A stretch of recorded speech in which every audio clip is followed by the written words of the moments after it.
Employers and managers who had to fire their best employee. What happened? We hire a lot of people in recovery who are a part of the drug court program under the condition that they will be terminated if they go back to jail for drug alcohol charges. This co-worker was our hardest worker and always picked up shifts and got tons of compliments. So it really sucked when she relapsed and failed her P test with drug court. She got sent to jail for a week and we had to fire her. I still kept in touch with her, and when I found out she was pregnant, I convinced my boss to hire her back. One last chance. I'm so happy I wasn't wrong because she's about to celebrate her 4th year of sobriety and she's now management. That is awesome. Had a great waiter. Robert. Sucker could run circles around the entire staff. He knew the kitchen as well. Could jump in at prep and assist if we got backed up and still tend to his tables. Dumbass put a $3 bottle of White Zinfandel in his backpack, right in front of a security camera, and while the owner was sitting at the bar eating. He was a student and working part-time. He had to be bringing in $300, $500 in cash a week. Worked in a restaurant at hotel chain. Management regularly found meaningless reasons to suspend various employees or cut hours. This one guy had been there almost 13 years. Clients loved him. Staff appreciated his presence and he often came to the rescue of anyone requiring help. Everyone could depend on him and he supported everyone. He had, like everyone in a restaurant, bumped heads with management now and again. Like everyone, on one particular season they decided they were going to groom him in the eventuality to take on more responsibility. His position would eliminate his rights to tips, but it came with insurance, a retirement plan and steady pay.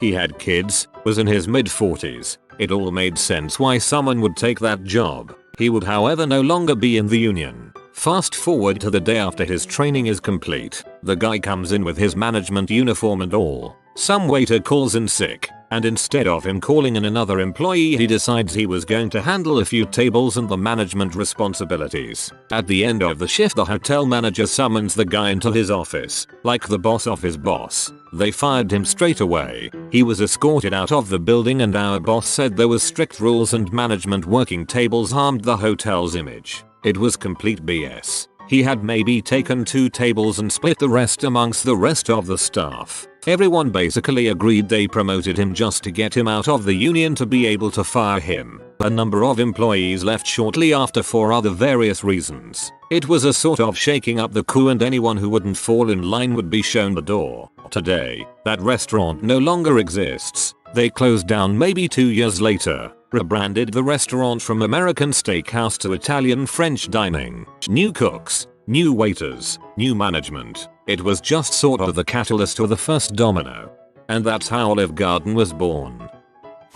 Had a guy who would work his butt off daily inputting data into spreadsheets. Would come in, put in solid hours of actual work, not goofing off. He would literally get 4 times as much stuff done a week as anyone else in the office. After 3 weeks straight of this, other people start to take notice and occasionally ask him to help them out when they are behind, and he obliges. This gets worse and worse, and eventually people are basically just walking all over him while they spend all day Facebooking and whatnot, because he won't say no if they ask him to help with their work. The dude just keeps trucking through though. About 4 months into working there, it's gotten to the point where you can hear the extra cunty girls talking about leaving early and not getting in trouble because he will just do all the work for us if we ask anyway. Well, the guy goes into the boss's office, and I work right next to it so I can hear more or less the entire conversation.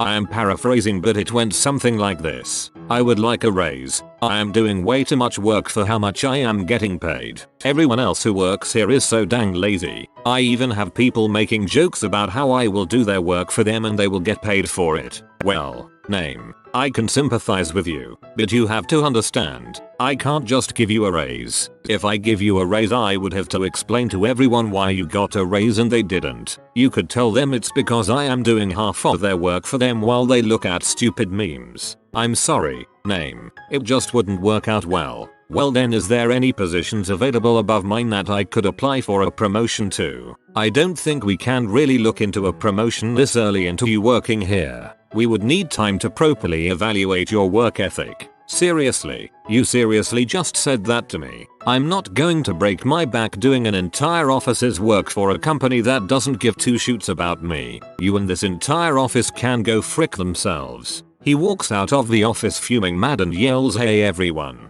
Boss just denied my raise, so no more leaving work early for any of you lazy frick heads, cause I fricking quit." It was like a scene from Office Space only in real life. He was one of my best weekend workers. Dependable, always on time, really good at his job. I got a call from my management on the 4th of July saying we are going to need to find a replacement for name. I say, why? Did he find a better job? My management, no. He was arrested for murder last night. So let's just say I didn't have the chance to fire him. I was dumbfounded when I got that call. My dad had a guy working for him who was great. Could work long hours, not complaining about being on call, etc. Well, he got caught freaking a nurse in his office. He got divorced and had a nervous breakdown and started threatening to kill everyone. So they had to fire him and have him banned from the premises. Oh, and after that we caught him hiding in the woods behind our house. Crazy guy. Oh, and he sued us for wrongful termination. Really dedicated guy. Top manager for retail job I worked at lost her keys to the store that also had the keys to all the registers on the keyring. The registers started going short or would be empty aside from the change and dollar bills in the drawer. This went on for months. Corporate found out after installing a new set of security cameras overnight without her knowledge. She enlisted a group of sales associates to do most of the dirty work, but they found out she was the ringleader when they found out all the sales associates would bring her the stolen money and she would dole it out after taking her cut.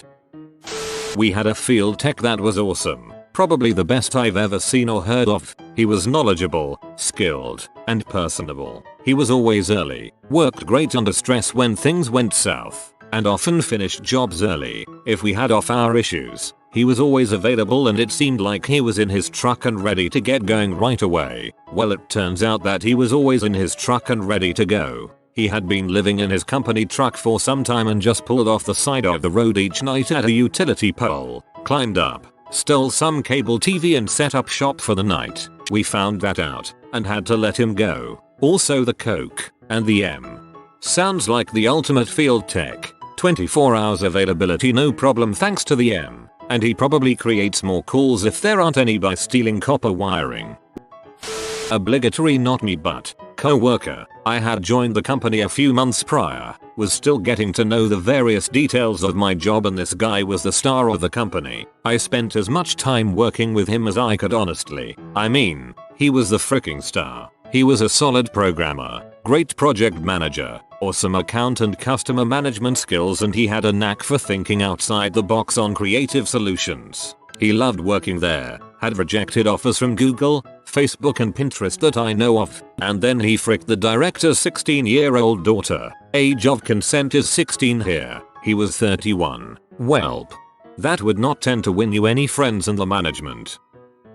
Not me, but a story from when I worked at Disneyland a long time ago in attractions, rides. The area manager loved this one particular cast member, employee, like, this was the son he never had. This CM was promoted to lead on one of the roller coasters fairly quickly in his regime. One night he was the lead on the closing crew, and the crew decided to ride after hours. Idiots that they are. They went without the lap bars down, and on one turn the ride is visible from the walkway. Even though the park was closed to guests, security was still in the park, and a security guard saw the train go by with the CMs standing up through the turn. Security gets a hold of Theme Park 1, the manager in charge of the park for the night, who calls Attractions 1 to find out what's going on. Not surprisingly, every CM who was on the closing crew that night was fired. Unfortunately, so was the prodigal son, because he was the one who dispatched the train without the lap bars down.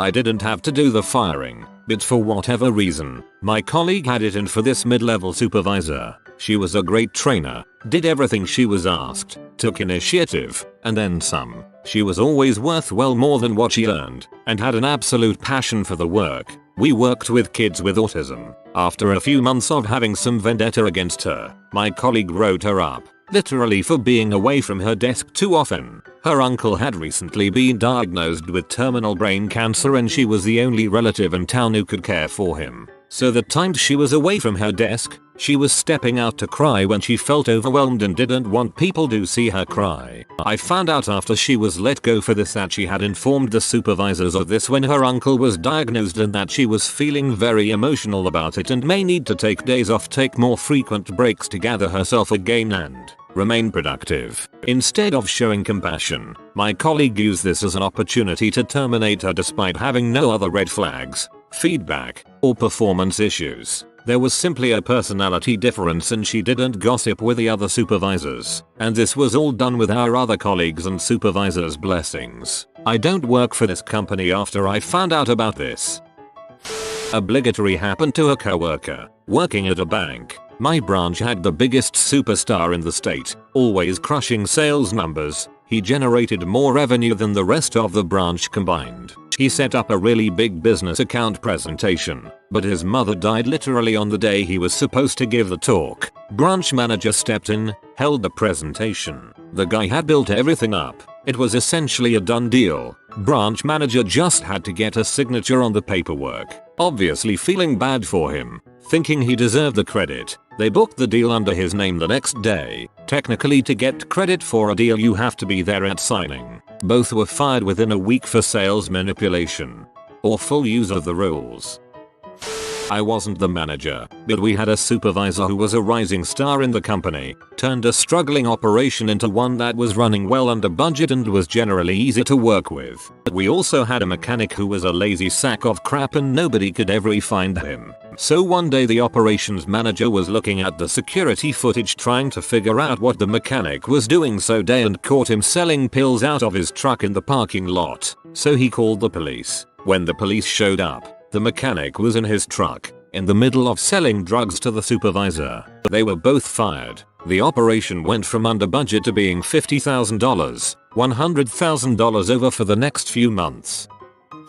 Corporate set a trap and baited him into stealing. He was a great guy, fun and interesting, easy to get along with. He would volunteer to take the early shifts and open the store. He'd receive the new inventory and stock the shelves himself. His cash was always correct and he never did anything wrong, until he did. One morning he opened the new stock shipment and loaded the shelves. There was an extra item in the box that wasn't listed on the manifest. The correct procedure was to add it to inventory and put it on the shelf. He instead opted to claim it wasn't there and took it home. The perfect crime, right? I had to fire him the next day, and it sucked. To be fair, integrity is what you do when no one is looking. Part of my job is to process expense reports from the sales department. I noticed one month that the top salesman had claimed a plane ticket expense twice. Once when he booked it and then again when he took the flight months later. I reviewed his past expenses and noticed he was doing this regularly. When he booked the flight originally he would claim the full amount of the ticket. Then when he used the flight he would claim each leg of the trip as a separate daily expense so that the receipt amounts wouldn't match so as to avoid detection. This is how I figured out he was doing it intentionally. I showed the evidence to the CFO and he was gone the next week. I only went back 3 years but he stole about $10,000 over those 3 years. You'd think people who made a certain amount of money wouldn't risk it by stealing, but then you'd be wrong. Not me, but I was working in retail, and one of the customer service guys was being groomed for management. He'd been there for a while, was trusted to count money and with the safe combination, opened if managers couldn't act. He was a cool black guy. His race is important to the story, but a bit cocky and arrogant. My cousin also worked there, who was also cocky and arrogant. Anyway, my cousin put in his 2 weeks, but wasn't being a bad employee. My cousin didn't like the soon-to-be manager, because they were pretty similar in a lot ways, and they clashed because of it. On my cousin's last week, unprovoked, he approaches the guy and says, "You look like a big black dong." The guy walks up to my cousin, puts his finger to his head and says, "Do you have a problem with me?" It ended there with my cousin walking away, then reporting he was threatened. Because a finger made contact, the guy was fired. My cousin was a dong and didn't regret it and laughed about it with my other friends, who were also dongs. Best Buy manager. Had a guy in Geek Squad who was a great salesperson, probably top 10 in the district. He had an incident during a data transfer where he accidentally transferred another client's information to the external drive. The customer flipped out, and unfortunately due to company policy, we had to let him go. Fortunately, he knew it was going to happen, but it was just a matter of time. I work at a store where we have to ask for donations for the charity we support at every transaction. We're in competition with the other stores in the chain, and whichever store has the highest percentage of donations after 3 months get a bonus. Every employee, cashier or not, gets $100. Well, one of my assistant managers was awesome. Always had the highest percent of donations per transactions, and highest dollar amount. She always did a great job in all other aspects of the job as well. Well, it turns out she was offering every customer her employee discount if they donated. So if someone spent $500 and she gave them 30% off, they wouldn't at all mind donating $10 to $20 per transaction. Well, it came back from corporate what she was doing and we had to let her go. We had a new girl get 100% for 2 weeks in a row on her charity donations. Turns out she'd been charging everyone for at least a $1 donation, regardless of whether or not they'd approved. We had to actually refund donations to those angry customers that really didn't want to donate. I used to work for Dell back in 1998 to 2000 in their sales department. This is just right before people ordered online, so it was still a call center. To make a really long story short, I was one of their best sales reps. Top 3 every month. I was making about $5,000 a week as a 23-year-old. They decided to replace me and most of my team, with temps making $11 an hour and no commissions. Only I didn't know this. I was given a great opportunity to train a new class of incoming salespeople. Little did I know I was training our replacements. Once they hit the floor and were running, they fired me and about 200 other salespeople. Frick Dell. Oh, then a few years later even the temps got fired so they could move all those jobs to a call center in India. Frick Dell. He was our fastest forklift operator. Guy could get a truck loaded in 7-15 minutes. But he started developing a crappy attitude and we just couldn't work with him. The new operators we have take 30-45 minutes to get a truck loaded and they're legitimately a little dumb and have a hard time reading. I don't know if it was worth it. Probably developed an attitude because he was tired of getting paid the same as those who'd take twice as long as him. I managed a coffee shop bakery. My best employee was this kid named Alexis. He was sharp and was quick to pick up on all the skills required to work in our fast-paced environment, but he was also someone who would stay out really late at night partying, and it would affect his attendance. One night in particular he calls me up and tells me he's stuck in Baltimore. We live in DC, and won't be able to make it in for his shift the following morning. He called me at 7 p.m. The last MARC commuter train leaves at 9:30 or so, and there's a free circulator that runs throughout the city. I used to visit Baltimore pretty regularly at the time because there was a girl I was seeing from up there. Anyways, I only had 1 day off a week, and was working 14-hour days. It was the last straw in a series of no-call no-show situations where he had left me hanging for our busiest days. I called his phone that same night and told him that if he didn't show up for his shift on time the following morning, he was fired. He didn't show up, and I never saw him again. This was a few years ago, but I sometimes wonder what happened to him. He was a really sharp kid, but he did way too many drugs, and wasn't as clever as he thought he was, so would often get into trouble with police. You've been visited by the good sleep oinker. You will be blessed with cozy, restful sleeps, but only if you comment sleep tight porker. If you are new to the channel, you can subscribe. I publish new videos every day. Until then, check another video, or don't. Either way, have a great day you magnificent people.